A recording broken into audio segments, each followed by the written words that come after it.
If you're having trouble setting up triple integrals in spherical coordinates, this video is intended to help you visualize what those three spherical coordinates, rho, theta, and phi, look like in 3D space.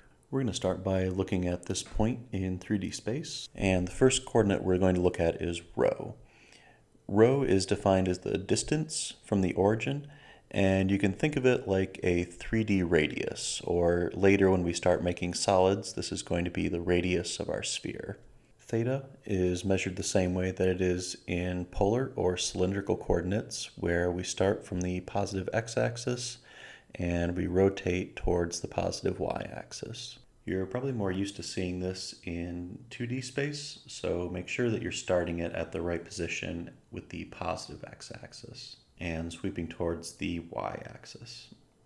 The last coordinate, phi, is the angle measured starting from the positive z-axis. Notice that this description doesn't give us any direction for phi to travel like theta does. What this means is that the same phi can be measured at many different spots around the z-axis. In our example, phi is 30 degrees, but over on this side, phi is also 30 degrees. In fact, all of the points on this cone have the same phi value, 30 degrees, since the angle they form with the positive z-axis is always 30 degrees.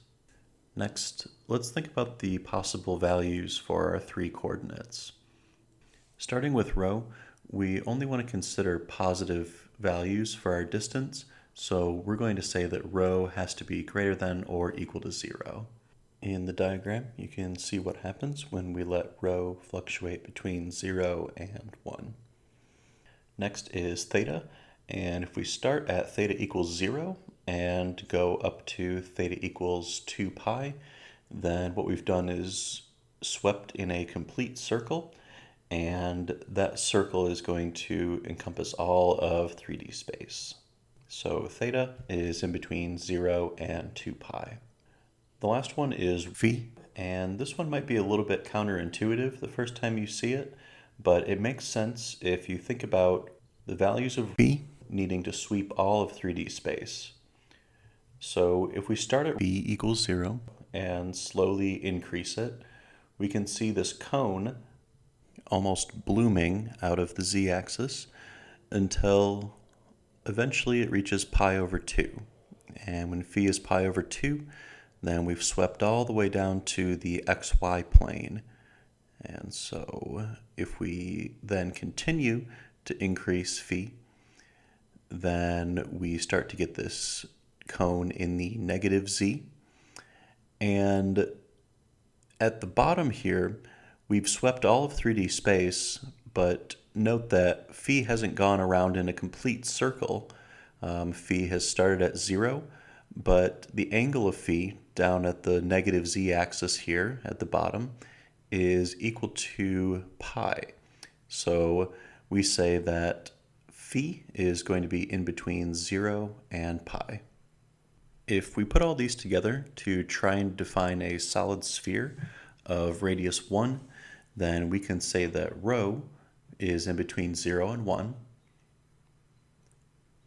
theta is in between 0 and 2 pi, and phi is in between 0 and pi. Let's look at a few more solids where spherical coordinates would be a good system to use. This next one is the portion of a sphere that looks a little bit like an ice cream cone.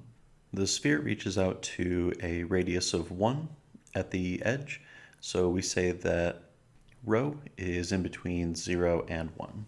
For theta, as we sweep around the z-axis, we see that the entire circle is present in the solid. So we say that theta is in between 0 and 2 pi.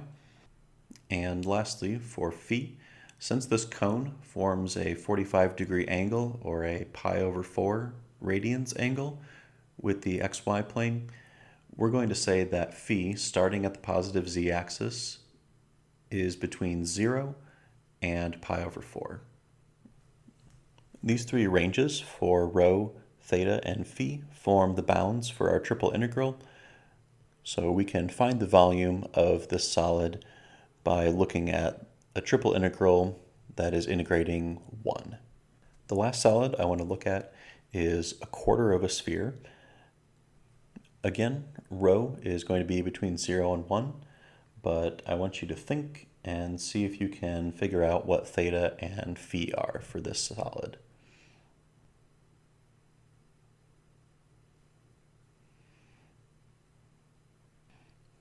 If we let theta sweep around the z-axis, we can see that it starts at pi and then finishes at 2 pi.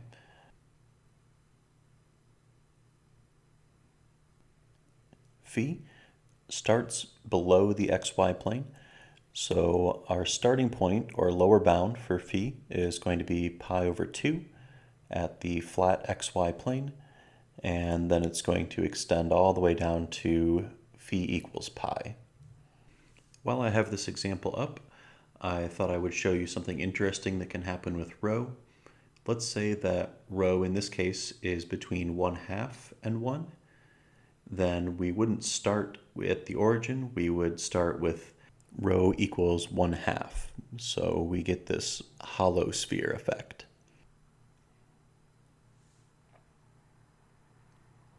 Looking back at our quarter sphere, you may have noticed that this isn't the easiest way to find the volume of this solid. In fact, we know that the volume of a full sphere is 4/3 pi r cubed, and a quarter of that would end up being the volume of our solid. The major benefit of spherical coordinates is that we can introduce a fourth variable, our density, and we can talk about the mass of a solid. For example, if I let the density be proportional to 1 over rho squared, then there's no way that I'd be able to find the mass of this object. But spherical coordinates says all we need to do is change our density formula to be k over rho squared. One more thing to consider before you start trying to tackle these spherical coordinate problems is that when you're converting from Cartesian coordinates, x, y, and z, into spherical coordinates, you're going to need quite a few formulas. But a lot of these formulas are things you've already seen, or they're based on this following right triangle. So I'll lead you to the book or the online resources that I'm going to link below in order to see more about these equations. But good luck tackling your spherical coordinates problems.